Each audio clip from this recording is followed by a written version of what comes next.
technically the point of realization of adulthood, is that no one actually knows what you should do more than you do.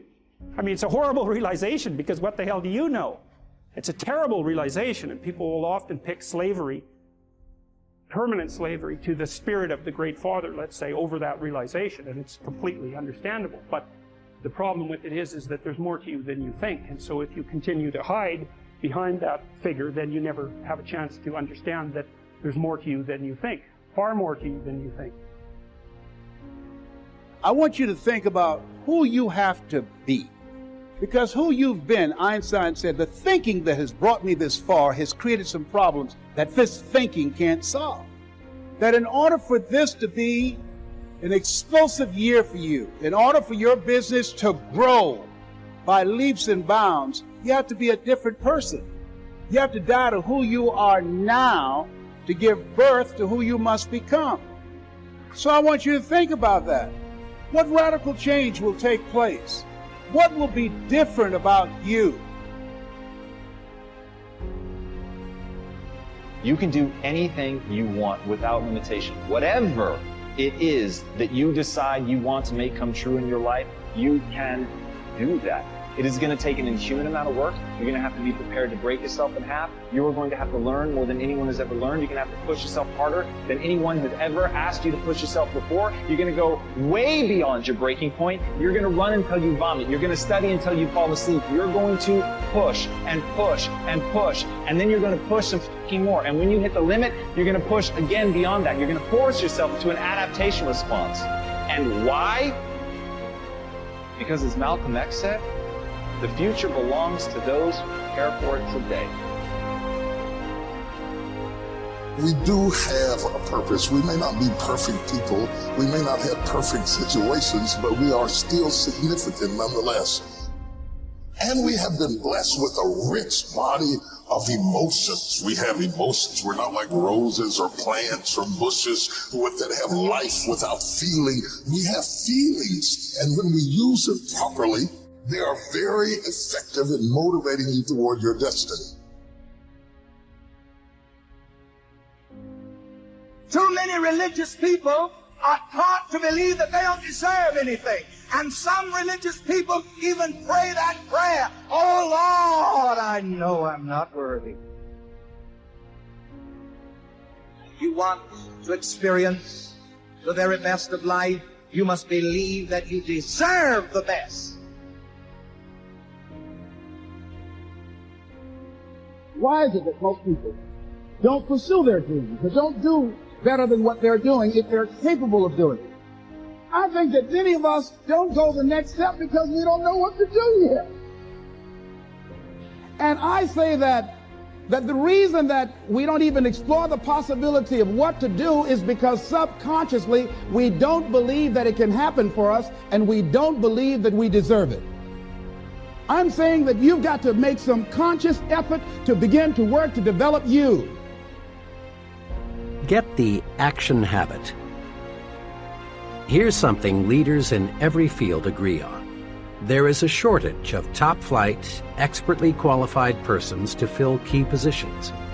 There really is, as the saying goes, plenty of room at the top. As one executive explained, there are many almost qualified people, but there is one success ingredient often missing. That is the ability to get things done, to get results. Every big job, whether it be operating a business, high-level selling, in science, the military, or the government, requires a man who thinks action. Principal executives looking for a key person demand answers to questions like, will he do the job? Will he follow through? Is he a self-starter? Can he get results, or is he just a talker?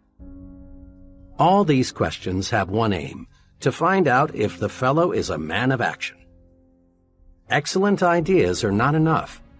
An only fair idea acted upon and developed is 100% better than a terrific idea that dies because it isn't followed up. The great self-made merchant John Wanamaker often said, "Nothing comes merely by thinking about it." Think of it. Everything we have in this world, from satellites to skyscrapers to baby food, is just an idea acted upon. As you study people, both the successful and the just average, you find they fall into two classes.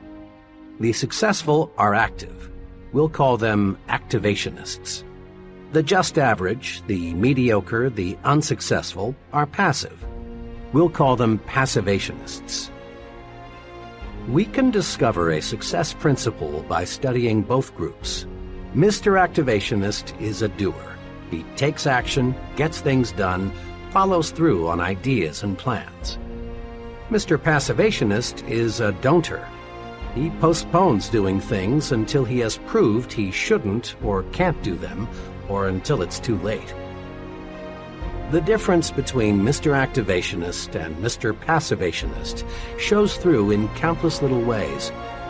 Mr. Activationist plans a vacation. He takes it. Mr. Passavationist plans a vacation, but he postpones it until next year. Mr. A decides he should attend church regularly. He does.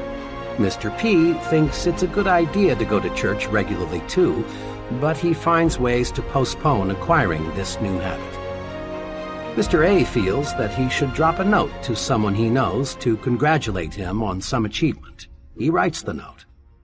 Under the same circumstances, Mr. P finds a good reason to put off writing the note, and it never gets written.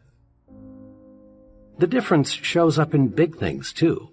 Mr. A wants to go into business for himself. He does. Mr. P also wants to go into business for himself, but he discovers just in the nick of time a good reason why he had better not. Mr. A, age 40, decides he wants to take up a new line of work. He does. The same idea occurs to Mr. P, but he debates himself out of doing anything about it.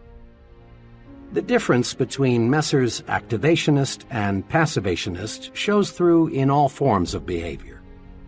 Mr. A gets the things done he wants done, and as byproducts he gains confidence, a feeling of inner security, self-reliance, and more income. Mr. P doesn't get the things done he wants done because he won't act. As byproducts, he loses confidence in himself, destroys his self-reliance, lives in mediocrity. Mr. Activationist does. Mr. Passavationist is going to do, but doesn't. Everyone wants to be an activationist. So, let's get the action habit.